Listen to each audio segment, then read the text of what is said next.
Well, good afternoon, everyone. I'd like to welcome you to this virtual speaker series, and I'd like to thank you for joining us. My name is Dr. Harold Reamer. I'm professor and dean in the Faculty of Kinesiology and Health Studies, and over the next hour or so, you're going to hear from our alumna, Leslie Genoway. She's a leader and advocate of fitness and adapted physical activity for community health and well-being.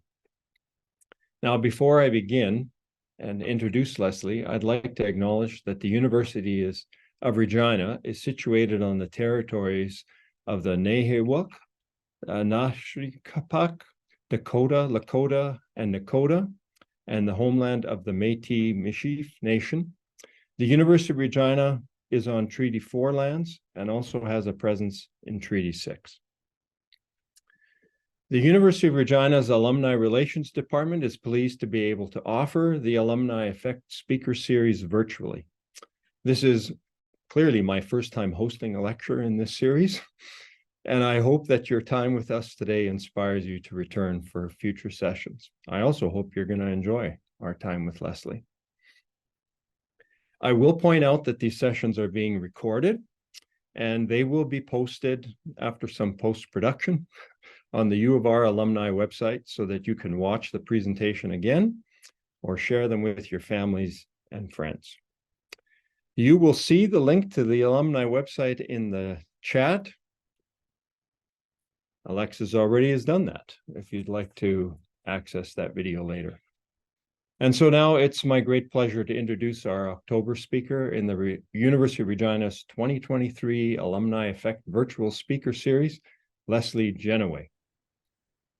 Leslie is a graduate of the University of Regina with degrees in kinesiology and psychology. She is a certified strength and conditioning specialist with the National Strength and Conditioning Association, a personal trainer specialist with CanFitPro, and an NCCP Certified Coach. I will also add, and I anticipate it'll come up at some point, that Leslie is also an entrepreneur. She is, very much so. So today, Leslie is going to discuss her experience navigating her own educational journey, as well as her career in educating other people. We will have about 15 minutes for a question and answer session later and after the presentation. And we'd invite you to submit questions for Leslie in the chat, and I'll read them following our discussions. You're welcome to leave your cameras on for the duration of the event. I see nobody has their cameras on, but please note that your microphone will remain muted until the end of the presentation. If you'd like to ask a question live at the end of the presentation, as it were, please use your raise hand function at the bottom of your screen.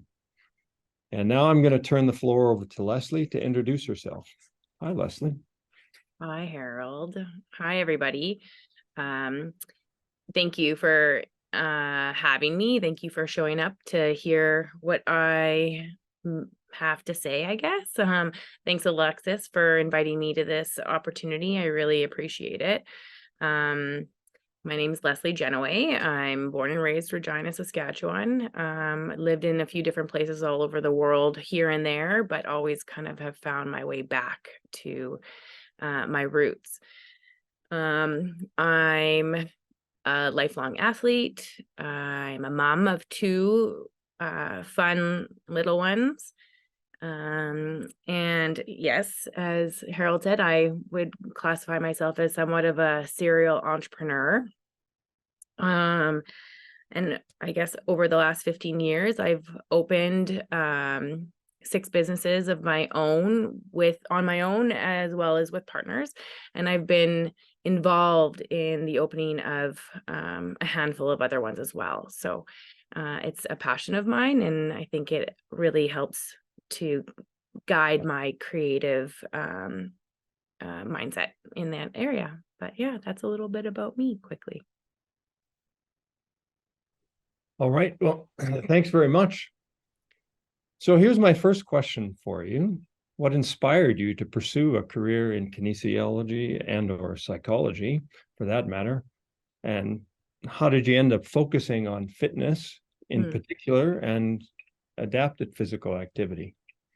Well, to be honest with you, I knew that I come from a very entrepreneurial family. My parents were involved in different businesses. My mom stayed home with 3 kids, and so they were always trying to find creative ways to supplement that income that they would have lost her being in the workforce. And so they were always doing different opportunities in their own right. And I knew in high school that I wanted to open a gym for some reason. And I think it probably had to do with me being so heavily involved in athletics. I played with a national water polo team for many years. And then my siblings were always involved in sports as well. So I think it probably was just like, oh, someday I'm going to open a gym.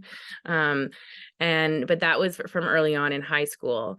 When I finished high school, when I graduated, I went right into university and I went through all of the pre's. I was pre-optometry, pre-law, pre-med. Didn't know what I was going to do. And then I landed in the arts. And about a year into my degree, my partner at the time had passed away in a car accident. So I decided to kind of just take a pause and recalibrate, have a few life experiences. So I moved to Saskatoon for exactly a year. I moved there on October 31st and I moved home on October 31st. While I was there, I worked full time. I had gone up there to actually open a restaurant that I was a part of earlier. So I did all of the hiring and training, and I knew that I wanted to go back to school. I've always been a lifelong learner. I say to many people that if I could be a professional student for the rest of my life and get paid $200,000 a year, I would. And just go from degree to degree to degree to degree. I'm passionate about that constant education. So I did know that I wanted to go back. I just didn't know what. And then in that summer, I was approached by a past coach of mine, who was a partner in a training facility here in Regina, and asked if I would be interested to come back and work with them. So at that point, I knew that I wanted to go back to school. I was coming back to the city. So I reached out to a counselor and spoke and decided that I wanted to kind of really navigate and figure out how that little dream of opening a gym could become a reality in the future. So that's what, I guess, got me into the KIN program. All right. Well, thanks very much. That's actually some of those things I did not know, even though I've known you for quite some time. Mm-hmm. So talk a little bit about challenges that you had while you were pursuing your degree. You talked about some already, but as you made that decision to come back to school, what are some of the challenges that you faced and how did you end up overcoming those? Well, I think the biggest challenge for me consistently throughout my time at university is I always worked, and I always worked full time. I don't know. I was thinking about, what those kind of challenges could be. And I don't know if I had to necessarily work, but I chose to. For some reason, I've always been a busybody, but I think it also is kind of a part of me saying yes to a lot of opportunities throughout my life. But that was probably one of the hardest challenge that I had, was navigating and having a blend between that, work-life balance but also still being able to take part in the university experience and not lose out on that opportunity. So having those, 40 hours a week that were dedicated to something that was away from that, I think that was a pretty big challenge for myself. And in retrospect, I probably wouldn't have done it that way. But it is what it is. So that's one challenge that I had, was, really blending that the management of my tasks, my day-to-day tasks of what I had to do with school, classes, homework, presentations, all that jazz, on top of a work schedule. I probably self-sabotaged slightly a little bit, being a social butterfly. I love, breaking bread with my friends and family is very important to me. It's a big priority. Now, my breaking bread when I was 20 looks different than my breaking bread now at 40. So I definitely put a little bit too much on my plate there. But at the same time, it got me to where I am. So the working through that, I had to, check in with myself quite often and make sure that my self-care and my mental health was not being affected by overloading my plate with not only my responsibilities of going to school, making it to class, as well as my work schedule, but also throwing in that extra, those hang times with friends. Breaking bread. Yeah, breaking bread. I like that term. I think it's a good one. So I had to really keep track of where I was and how I burning the candle at both ends, is what my mom always says to me. Like, Leslie, I think your candle's getting a little short. So which end are you going to blow out? And then the other thing that I tend to be, that I still constantly work through, is I tend to be a procrastinator. And I think that comes a lot. I'm not saying my mom is a procrastinator, but she's the type of person that if you have an hour scheduled for something and you finish 15 minutes early, oh, well, I can get this extra thing done in 15 minutes, when realistically that extra thing is going to take you 30. So leaving things to the last minute, I had to really check off my list of making sure that I was getting to what I needed to do before enjoying those breaking bread opportunities, we'll say. But I still consistently work through that. I think that is a skill that I've that sometimes will be at the forefront of my brain of what I'm making sure is depending on what is being asked of me in my workload. I have to really make sure that I'm aware that I am a procrastinator. So don't let that happen. I like to think of it as just-in-time delivery, actually. Yes, that's a good one. Okay, I'll write that one down too. And then the last challenge that I probably navigated through was a situation that happened in university that was completely my fault. I had registered for a summer class and a fall class at the same time. The summer class was a prereq to the fall class. I don't know if you remember this, Harold. As a matter of fact, I'm dealing with the exact same issue this morning. Yes. Not student, not you, clearly. Yeah. And in the meantime, I ended up dropping the prereq. And when we were going over with Brenda the checklist of what you had to have for the final, I realized that I hadn't taken the prereq. And it was a week before the final of the fall class. So I ended up bringing it up to Brenda, then brought it up to the faculty, and I ended up having to redo the class, and I understood it and I get it. It wasn't something that I loved, but having to work through that and understand the repercussions of my own actions, that was definitely a challenge that came up in my school years. So yeah, don't do it. No, yeah. Yeah. I'm going to back up a little bit to a couple things that you mentioned. So you talked about taking care of yourself and making sure that you didn't get the wick too short and that sort of thing. So what are some of the strategies that you employed? What did you do? Well, the hard thing with that is, like I had said, I I like breaking bread with my friends and family. And that could be something as simple as heading over to my parents' house and taking a spot on the couch and just vegging out with them. So that plays into helping my mental health, but sometimes I should have been home doing my presentation or my work that I was doing. So there was I really had to navigate where my prior I got into doing lists a lot. So I am a list maker now.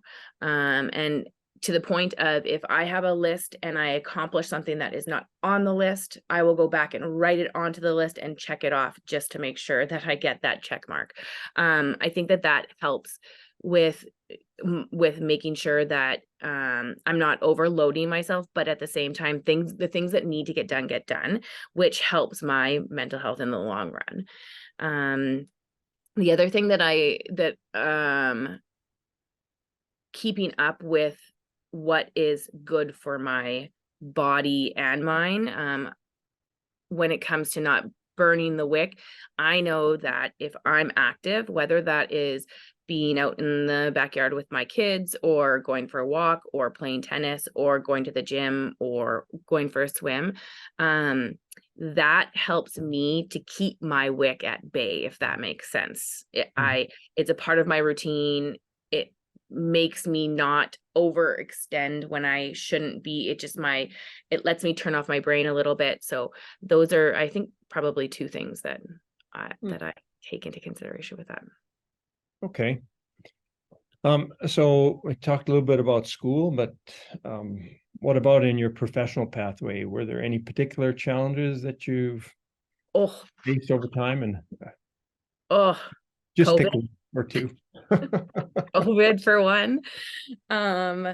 Lots of stuff that you think that you're planning for. One thing that I was given advice before I opened my first brick and mortar location of a gym, the first thing that someone said was, make sure you have an exit plan or you have an exit strategy in your business plan.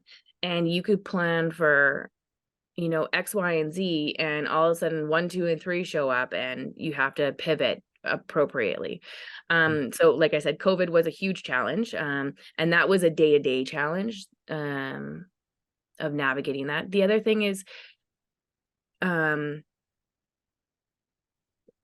I was working in a world that was predominantly male focused or male centered at that time. Especially, you're starting to see a lot more women in the fitness facility, training, owning, operating, all that kind of jazz. But back then, which was in 2009, it wasn't as prevalent or noticeable. So having to work in that world of where is my attention, where does it need to lie, and how do I need to operate within that world? So I kind of felt myself being more of a chameleon at times. And in this scenario, when I'm coaching my U12 volleyball team, female volleyball team, I have to show up this way. Whereas when I'm negotiating with my landlord who wants to increase our per square footage in our lease renewal, I have to show up this way. So that's, I guess, another challenge that has come through. But yeah, COVID. Yeah. Okay, I'm not even going to comment on that. I know, right? Everyone has that struggle. Yeah. Well, I want to pick up on something you said. You indicated you transitioned to your bricks and mortar location. So how did you begin that business? And how did you, what was it like before it became a bricks and mortar? That's what we typically think of when we think of. Yeah, I was on my own. So I went out on my own in 2009, which is actually 6 months after I graduated. I started training out of the Lawson, where I would pay an entry fee for the day, and my clients would show up and they knew, and there was other trainers doing the same thing around. So I just, it was a casual service for fee business. And I just networked and asked for referrals and built clients that way. I was there for about 6 months, and at that time, Anytime Fitness was about to open in the city, and they had approached me. The original owners, Holly and Brett, had approached me about developing their training program and staff within their original location. And at the same time, the Lawson, or the city of Regina, was actually going to start coming down on outside consultants for training. And there was a big meeting, and they asked all of us to show up there. And so I did. And they had said, this was no longer going to be a thing. And I said, I understand, but is there an opportunity for negotiation? And they had said it like a hard no. But it worked for me to step over with Anytime Fitness. So that was that. It was actually interesting. Before my time as a trainer, you saw independent trainers, independent consultants in commercial spaces quite often. Like I had said, when I went there, that was happening, but then commercial spaces, the Lawson, what was it before? Gold's Gym, the Court Club, they all started coming down on that and started saying, no, we don't want that. You also saw private facilities that didn't want to have individuals renting spaces from them or renting time from them. So it became, I felt, a little bit less collaborative in that time frame. And then now you're starting to see those opportunities show up all over the place, which is fantastic, because you're seeing a lot more collaboration between facilities, between trainers, and support, especially in those individuals that have a university degree backing, instead of just a weekend certification. But so anyways, stepped over to Anytime Fitness, built that up, and then one of my mentors actually approached me and said, like, you need to have a space of your own. I'll support you in that, and I'd like to be able to start you off with an investment. And so then just built it from there, and was training at Anytime Fitness and another location while we renovated the space on Hamilton Street, and then opened that up in 2013, or it finally opened in 2013. Okay. So I'd like to shift gears just a little bit and ask you about your studies at the U of R, and kind of the connection between your studies and where you ended up, and what you learned in your studies that may have provided a foundation for you as you went out and pursued your professional pursuits. So the question is, what applies to it? Yeah. So how did your studies, I'm assuming it may have helped prepare you the way. Maybe you can talk to that a little bit. Well, of course, the specific subjects applied to, especially being a very, we're working with individuals' bodies. So biomechanics, anatomy, how does everything work? Also knowing where to refer when you're out of your scope. I think that also helped. So if someone needed to be working with a physiotherapist, or you were acupuncture or chiro or massage or whatever that looked like, and then being able to kind of pull all of those like interdisciplinary professions together to work around one individual. I think that my studies allowed me to see that further, and work with those individuals to help the client at the end of the day. Now, I'm not saying my English 100 really helped me. That really taught me more of like time management. And one of my favorite books came out of that class. But in saying that, the core classes definitely helped lead me into more of a professional setting for my businesses. Okay. So, what was your favorite class when you look back? Oh, my favorite class. Well, swimming, only because I was really good at it. But That's good. yeah, I don't know if I necessarily had a favorite class. I had favorite professors, but I Mm. don't know if I had a favorite class. I think that my professors are really what engaged me the most. So I took more out of a class if I was motivated by that professor, if Okay. if that makes sense. That does make sense. I don't know. You would have conjugated too late for this, but there was a time when we had a swimming test that all of our undergrads had to pass to get their degree. Really? Yeah, you would have aced it probably. I would have. Yeah, it was a source of great anxiety for a lot of students. I can imagine. I can imagine. I just remember that I did the class, and I was working for the university, the pool. I was a lifeguard. Okay. And so I actually taught a class for individuals that were failing the swimming class. So yeah. So you're like a tutor, a swimming Yeah, tutor. very much so. Yeah. Who was your swimming instructor? Do you remember? Oh my goodness. I think it was Gabor. Gabor. Okay, With Gabor. Yeah. very cool. Okay, so you've talked about this a little bit in some of your previous responses. You've talked about your mentors, Mhm. and so maybe you can talk a little bit about who your mentors were or are, and what kind of they provided for you as you went along your professional pathway. Mhm. Well, I will say that I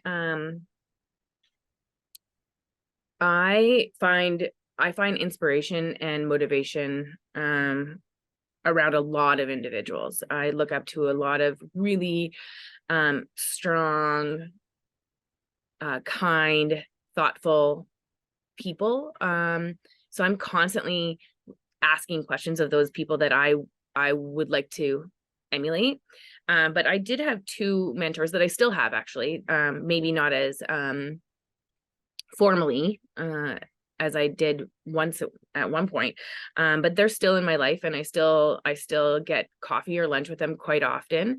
One I see on a weekly basis. So Tim Young, who is the owner of Young's Equipment, he was one of my first clients, and he was the one that encouraged me to take a step into opening a brick and mortar gym. The first thing that I will say about Tim is he is one of the kindest and most thoughtful people in the world. And I am not as kind or thoughtful as he is. So he's kind of like a compass for me, which I'm not saying I'm not kind and I'm not thoughtful, but he's just like up there with the best of the best. So I really look to him on where is somewhere to aspire to. When after we had opened the location, the first LG Fitness, I had asked him, like, I just don't know how I'm gonna ever repay you. I don't know how, like, your time and your emotion and your energy, I don't know how I'm ever going to be able to give that back to you. And he said, yeah, I don't want it back. I gave it to you because I want you to give it forward. And the whole saying of pay it forward, when someone asks help from you, give it to them if you can. If it doesn't take away from your bucket, give it to them. So that's something that I've always looked at. And when anyone that has come out of university, I've employed and also coached a lot of kin students. And I try to show up as much as I can with the Tim Young mindset of, if you're asking a question of me, I'm going to be present. I'm going to give you everything. I'm going to help brainstorm. I will do whatever I can to help. And he just really was such a inspiration, and still is. He really taught me also that creating an experience for people is something that will be memorable for them for the rest of their lives. I still to this day get messages or emails, or I bump into individuals in the public that I haven't maybe been training or working with, and they'll say, you changed my life when it comes to looking at fitness. And we had a very successful mom and baby program, and I'll see their kids and they're just like, yeah, they always still talk about the gym. And so creating those experiences for people is something that'll stick around longer than giving them a gift or however that looks. But that's one of my mentors, Tim. And then another mentor I had of mine, who's kind of like not the opposite of Tim, but like keeps it in check.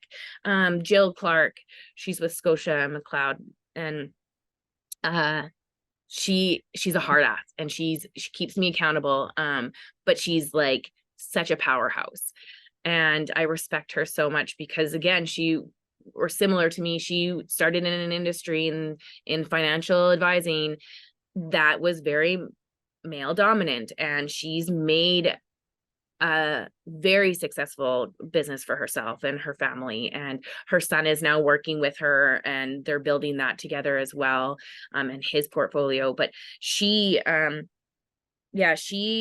really taught me how to set boundaries, and with integrity and morals and values, and keep those. So she really held me accountable to that. But yeah. Okay. I'm forever thankful for both of those individuals, and they will always be a part of my life, I hope, anyways. I have a couple more questions for you.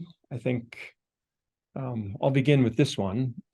What kind of advice do you have or do you give our current students when you run into them, or would you give our current students kind of as they move into their own kind of career paths that may involve fitness or health related industry? So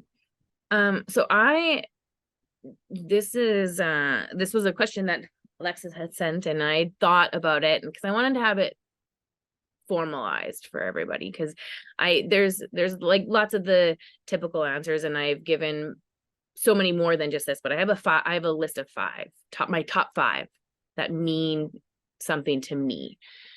So my top 5 pieces of advice, my number 1 is, like I just touched on with Tim, is pay it forward. Not just in your everyday life, but also during your university studies, at work, wherever that be. Kindness can show up in so many different ways, and so pay it forward. 2 is step outside the box.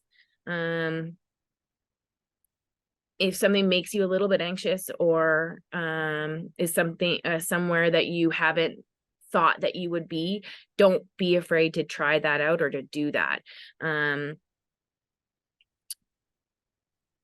Learn more than just within your degree, and take it for value. Take advantage of that. Don't let your degree fly by without you really fully taking every ounce of it, because that's something that I do regret. I feel like I just got through it a little bit, and like get there, and then I can get into the workforce.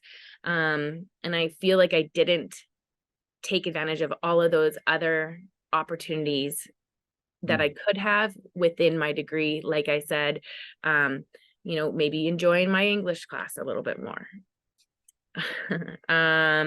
Number 3 is get involved. Especially get involved at school. I was really involved I was the head coach of the women's water polo program for many years here in Regina. I was also an international referee. So I did a lot of stuff outside of my degree, but I again, thinking back on what I would do or how I would redo it, I would probably have gotten more involved within the university and within my faculty. I know I did a few things, like I participated with Best Buddies, which was such an awesome program. But I feel like I would have enjoyed and would have taken more out of my experience if I got more involved within my faculty. Number 4 is create relationships. Create relationships with your professors, with your fellow students, with the person that you're buying your coffee from. Make sure that a relationship can be a split second, and it can also be a lifelong opportunity.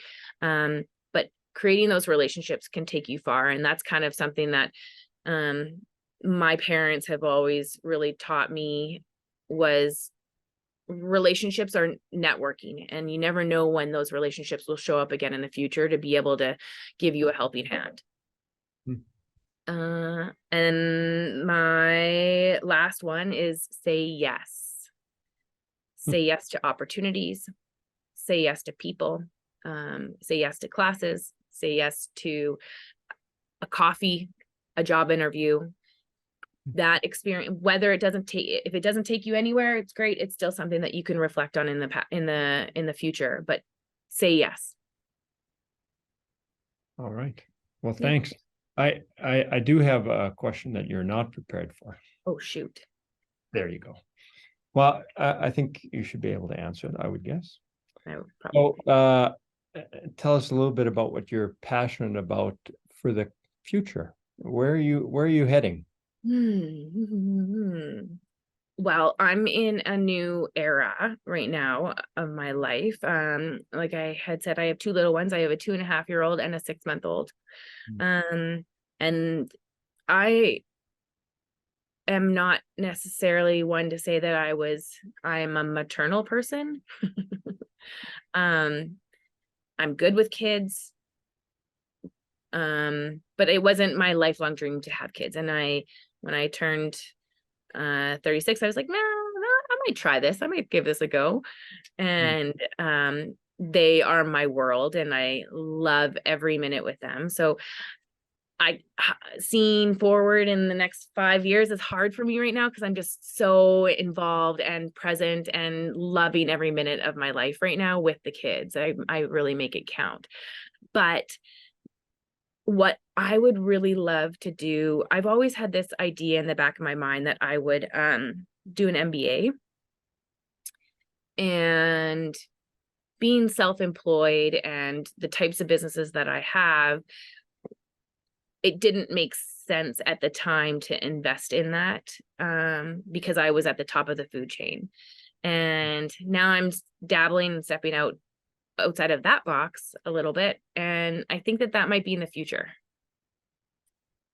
Good. Yeah. That's great. That ties in with your lifelong learning. Yeah, there you go. See? Great. Well, thanks very much, Leslie. I really appreciate the conversation. My pleasure. I've enjoyed it. I hope you have too. So I'm going to turn to our virtual audience, as it were, and see if there are any questions. If you have a question you'd like to put in the chat, go ahead, and I'll pass those along to Leslie. Or if you would like to ask something live, then go ahead and raise your hand. Your virtual hand, as it were. And I'll ask Alexis to help me manage this a little bit, because if there is any questions. No, that's okay too. You have a question? Alexis has a question. It's kind of cheating. A little bit, but I'm hoping that there's other people that want to know the answer to this. So you had mentioned that the advice that you had for students, but what advice would you have for people that did not go to university straight out of high school, or want to go back to university as an adult that has maybe some career experience and everything like that? Because I think that there's a difference in attending university straight out of high school and attending university 10 or 15 years down the road. So what advice would you have for people that are thinking about doing that? I think it kind of goes into my list. Just say yes. do it. If it's something that you're, or at least, at the very least, do the research behind if that's a best fit for your life or what your goals are. I think that no matter what, I've always said, education just is a door to open to the next step. So even if you get a degree in whatever it be, and you aren't working in that in the future, it still was an opportunity for yourself to take it to another level, whether that be someone that you met along the way. Maybe you identify that that's not your given passion or your field, but you still have the opportunity that is in your back pocket at the end, like on your CV, and the experiences that you have throughout university or throughout any type of education, whether it's trades or however that look like. Do the research and see if it fits for you in your life. But I would, like I said, just say yes. I would highly suggest it, and just make sure that it's for you, I guess. Yeah, we do have actually a question in the chat. I'm not sure if you can see it, Leslie, but this is from Kendall. And Kendall's asking if you had a chance to have a mulligan, that's a golf term apparently, and or do-over in your career, what would it be and why? If I had a chance to redo something, man, you could be cliche and say like, oh, everything's there it happens for a reason, blah, blah, blah. A redo, to be honest with you, I would probably have opened the original LG Fitness in a different location. The way that it operated and the space itself, the constraints that it provided us, it was a big project.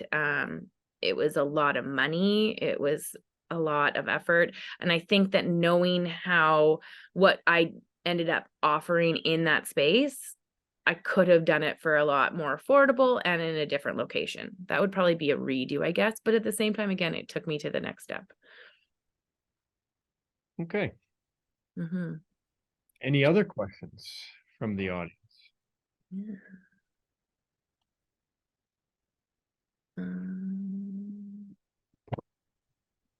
Well, now I can see everything. Gotcha. Okay. Well, I'd like to thank everyone for joining us today. And particularly, I'd like to thank Leslie for joining us today. I've had a lot of fun and very much enjoyed the conversation. And I'd really like to thank you for giving us of your day and of your time and of your expertise and sharing with us. That's been really wonderful. It was my pleasure. A video of today's Alumni Effect is going to be posted soon on the alumni section of our website. And a link to our website can be found in the chat. I think Alexis posted that earlier. Is that right, Alexis? Did you post that earlier? Yep, it's in the chat. Okay, great. And don't forget to check the U of R website for more information about upcoming events in this particular series. All right. So our next Alumni Effect event is going to be on November 21st, 2023. So that's in about a month's time. And so please stay tuned for more information. Thank you again to Leslie and Alexis in particular for helping us out on the tech side and organizing this whole thing, and to the rest of you for joining us today. Very much appreciated. So have a great day and a wonderful afternoon. Thank you. Drive safe, everyone.